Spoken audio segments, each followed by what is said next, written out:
Ito na po, hinihintay natin. This is for a belt, a championship on the line.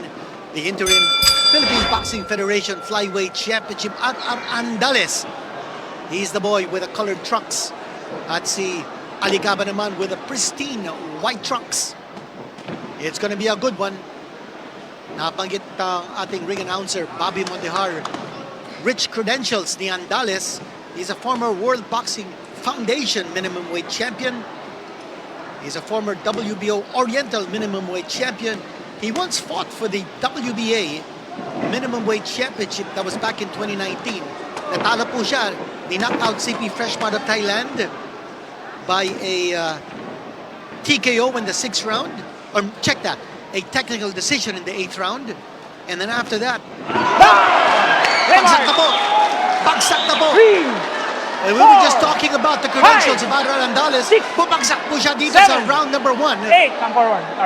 And si Alicaba with 7 knockouts in 9 wins, showing his tremendous power as he brought down Andales in the first round. And here we go. Andales probably taking Alicaba a little lightly. Alicaba with a big advantage in height. Nasabi na natin yung kanina. He's 5'5", Andales is 5'1". He towers over Andales, brought him down in the first round.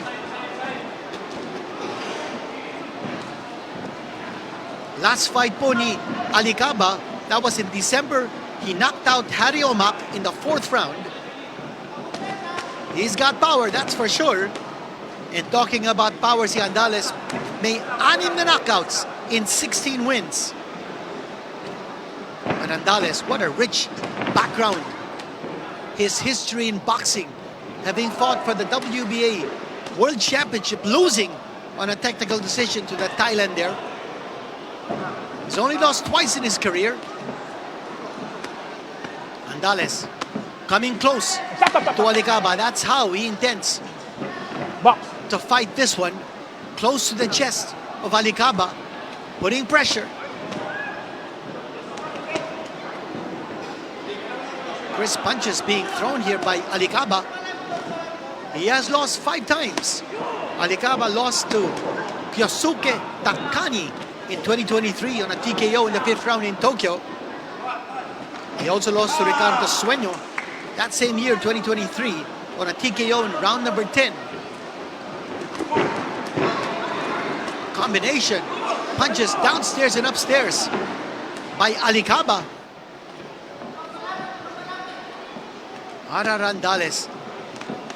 Once world-graded, big shot by Andales, a right hand that went through the defense of Alicaba. Box! Combination punch. Giving up that first round. Ingat sa headbutt, ha? Ingat sa A headbutt. fiery start for Alicaba. The interim PBF Flyweight Championship at stake. Towards the end of round number 1, nakatama po si Andales ng big straight right hand. And that might be a part of things to come for Andales if he's able to turn the tables around. Alicaba, combinations, and he's throwing them from different angles. He just missed with a left uppercut. Alicaba looking very efficient and moving away from the ropes, showing good defense. Connecting with combinations in the face of Andales. There's a left uppercut coming from Alicaba. That's going through the defense of Andales. Andales is like a bulldozer. He's charging in, he's moving in. A shorter fighter. He's got pressure Alicaba, and that's exactly what he's doing. He's coming forward. Big right hand scored by Alicaba, just as Andales is moving in. Yan ang potent weapon ni Alicaba. Alam niya, papasok si Andales. That guy's a plotter. He's like a bulldozer inside that ring. Look at the way Andales is trying to turn this into a slugfest. And Alicaba just has to be busier. Dami niyang tinatapon na suntok. trying to stave off the rushes of Andales. No more punches. Right box. Referee Gerald Tomeldan. Shot to the body there by Andales. Big right hand by Andales. And then a left hand and the right. Andales now connecting. And Alicaba wisely moving away from the corner. But Andales is again trapping Alicaba, or at least trying to trap him along the ropes and into a corner. No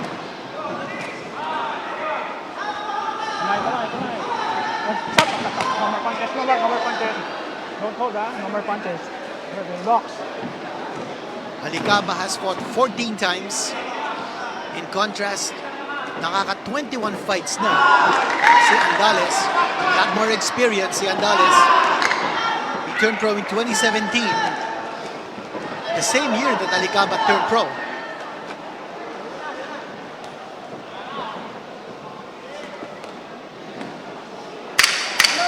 Alicaba using some nice defensive tactics, side to side and moving away from Andales' rushes. End of round number 2. Ito naman si Andales parang buzzsaw. He's coming in closer and closer. Try to land a big shot.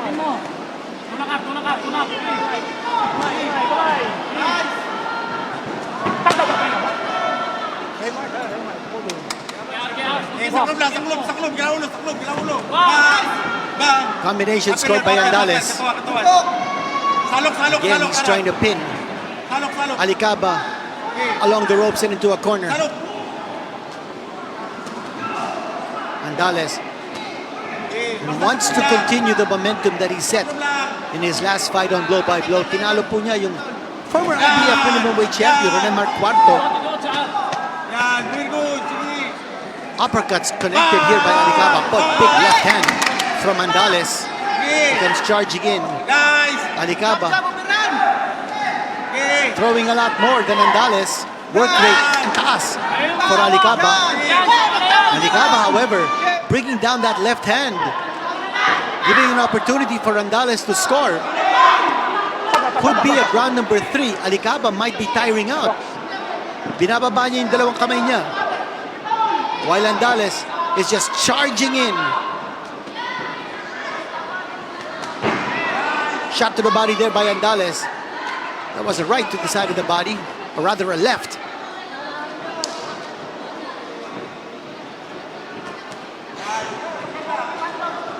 Alicaba has been throwing that right uppercut.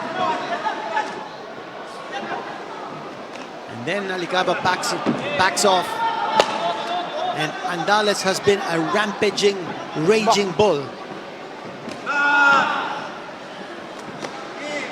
Bumagsak po si Andales. But since then, he's been on the attack. He's taken the initiative. 10 seconds, 10 seconds. And he's trying to force Alicaba into a defensive mode. There's Andales shooting that left jab. And then connecting with the right uppercut. And end of round number 3. An action-packed fight so far. At yan naman po si Alicaba. And promoter manager Brico Santig in the corner of Alicaba, giving him advice.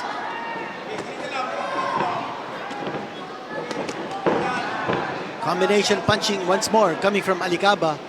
Close distance. Andales missing. Taas punto, ha? Taas punto.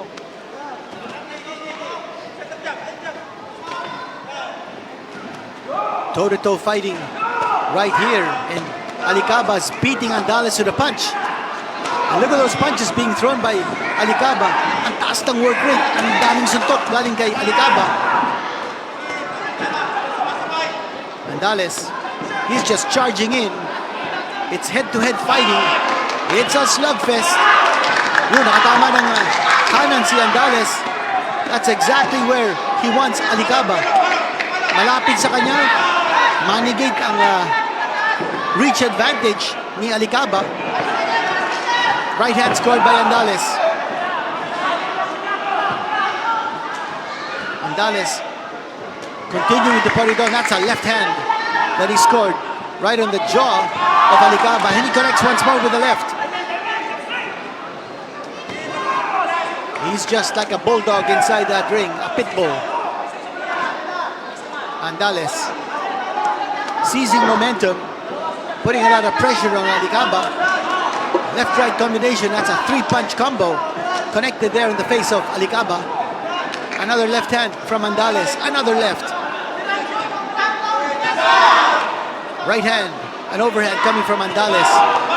Hindi na masyadong sumusuntok si Alicaba. Alicaba trying to come back with a 1-2.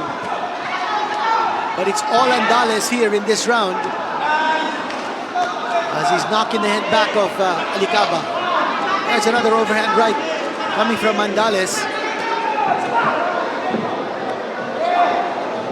Can Andales return the favor and bring Alicaba down?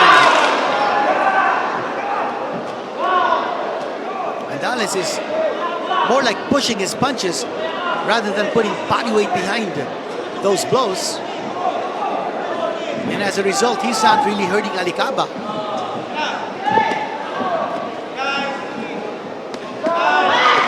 Andales is just a portrait of a pressure fighter. Pasok ng pasok. Sabi nga natin kanina, parang bulldozer.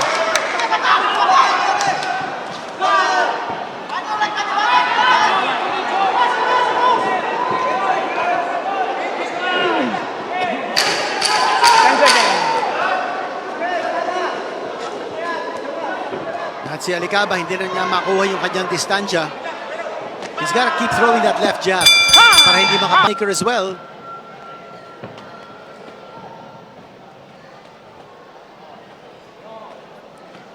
Round number 5 now coming up. And it's underway.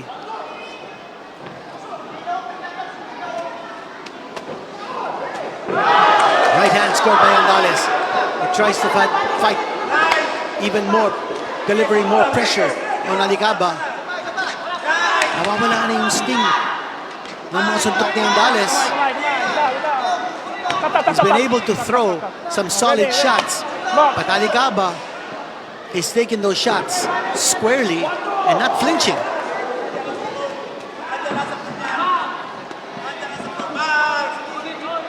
Battle of attrition now unfolding before our eyes.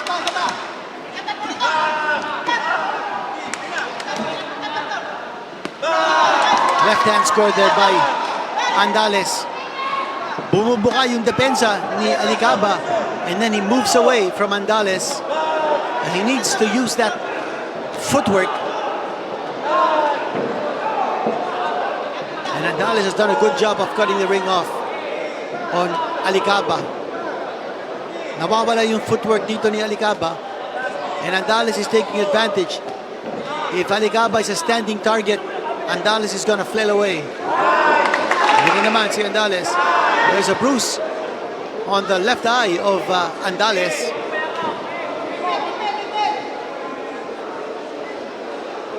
And once more, head-to-head fighting. Right hand by Andales.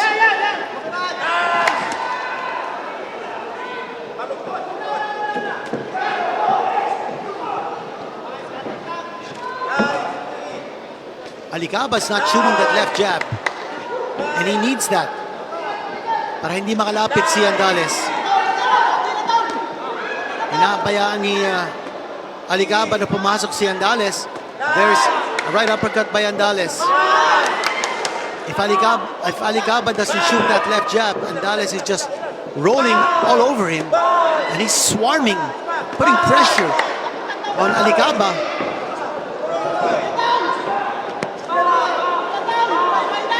Andales throwing a lot of punches here. Parang punching machine ito si Andales. Oh, big shot to the head there of Alicaba. And Alicaba's forced to hold on.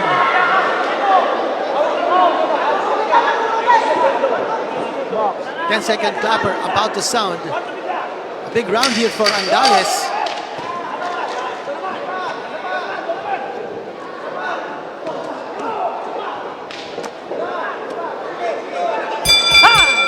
That's the end of the round.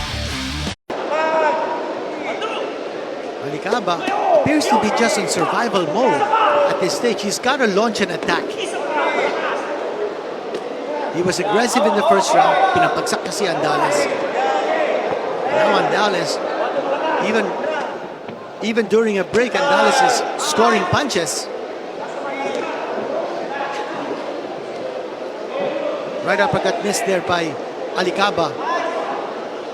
Remember, Alicaba is a knockout puncher. 7 knockouts in 9 wins. He's got the power. But does he still have enough to hurt and bring down Andales? That's a punch to the jaw with a right, and then a left hand coming from Andales. Right uppercut by Andales. Trying to return the favor is Alicaba. Right to the head by Andales.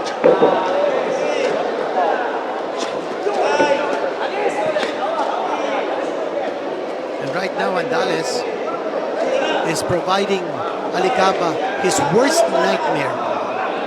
Kung saan man mapupunta si Alicaba sa loob ng ring, Andales is right there in front of him, in his face. And exactly as we were saying, ito na naman si Andales. Pumupukpok. Throwing punches from all angles now. Alicaba trying to fight off the ropes. Connected that time with a shot to the body. But look at Andales. He's not moving backwards. 10 seconds. Retreat is not in his vocabulary. Yun na naman. Occasionally, nakakapasok din yung mga suntok ni Alicaba. There's that left hand coming from that close-up. He's not gasping for breath. So I really think he just needs to make some tactical adjustments as to how to fight Andales. Use that left jab.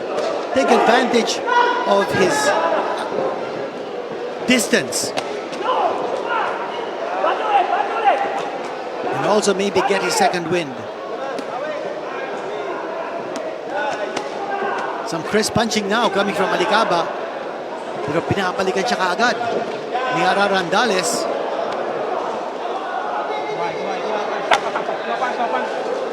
Ready, right box.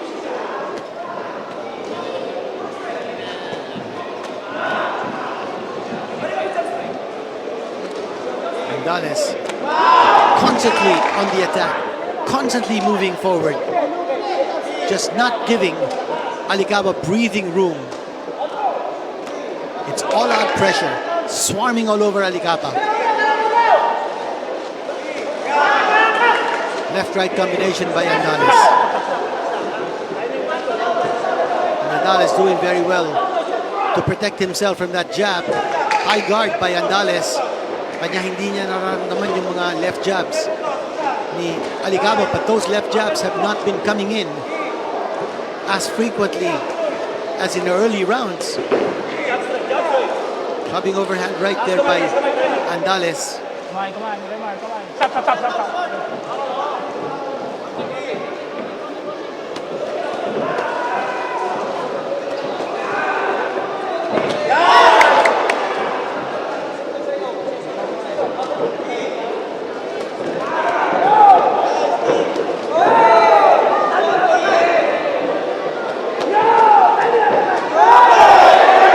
Shots there by Alicaba, and he catches Andales as he was moving in. And yan ang kailangan niya.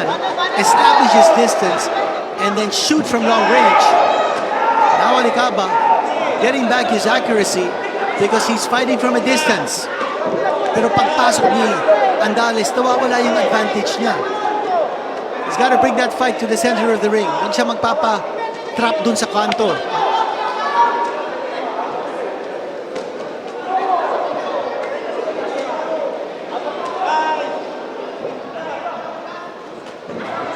What a battle this has turned out to be. Andales is a switch hitter. Kita natin, sometimes he goes orthodox, sometimes he goes southpaw. Now he's back to fighting orthodox. 10 seconds.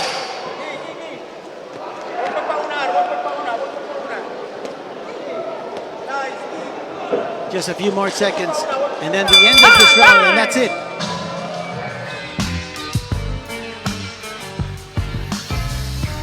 His distance, and he doesn't allow Andales to come charging in. Doon nakakapasok yung mga suntok ni Alicaba.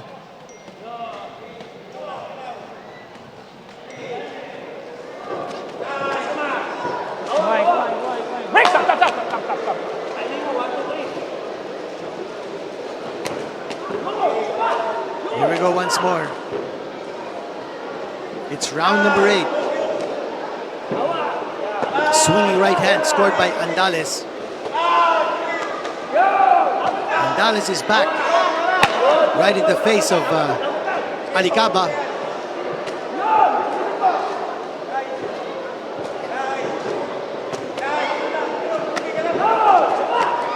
Shot to the body there by Alicaba from close distance.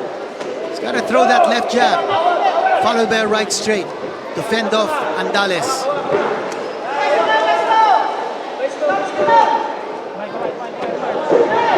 But Alicaba is tired. He doesn't have the footwork to move away from Andales. Andales is just a relentless warrior. Right now he's roughhousing Alicaba.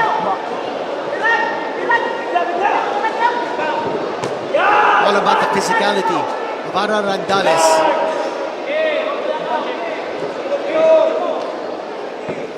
Third man in the ring, Gerald Tomeldan, watching the fighters closely. Neither fighter has been seriously hurt in this war.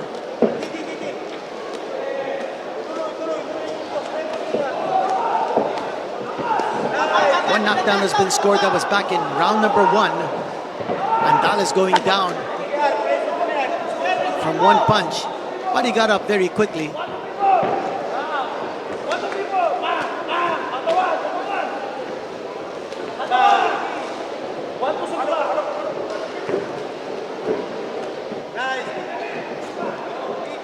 Two left jabs here by Andales.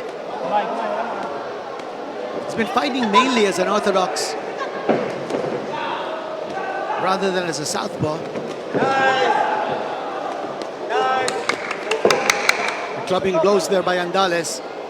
He's connecting, but he's not hurting. And Alicaba, he looks spent. More punches coming here from Andales. Alicaba coming back with a 1-2. There appears to be some blood on the shoulder of Alicaba.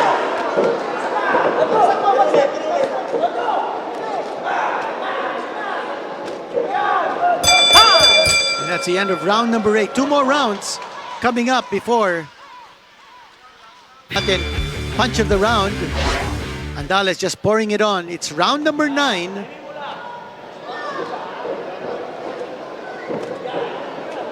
Alicaba not able to show that deadly knockout form. He did bring down Andales in round number 1, couldn't finish him off. And since then, it's been Andales on the offensive.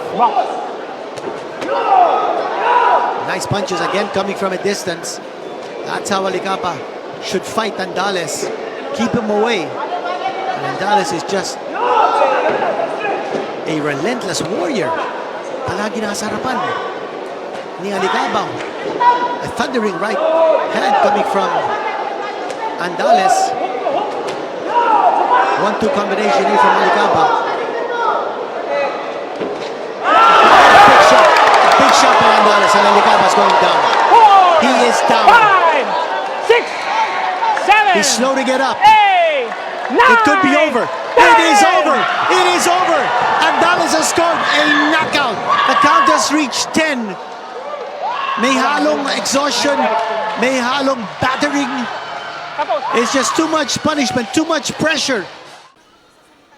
Ladies and gentlemen, the time 1 minute and 4 seconds of the 9th round. Winner by knockout, the new interim PBF Flyweight Champion, Reymark Andales. Andales with some blood trickling down his Governor Jerry right Simpson nostril to award the championship belt. Governor Jerry Singson is here to award the championship belt. Congratulations to Board member Andales. Vic Singson to award the gold and silver medals to our fighters. Now, what a battle that was.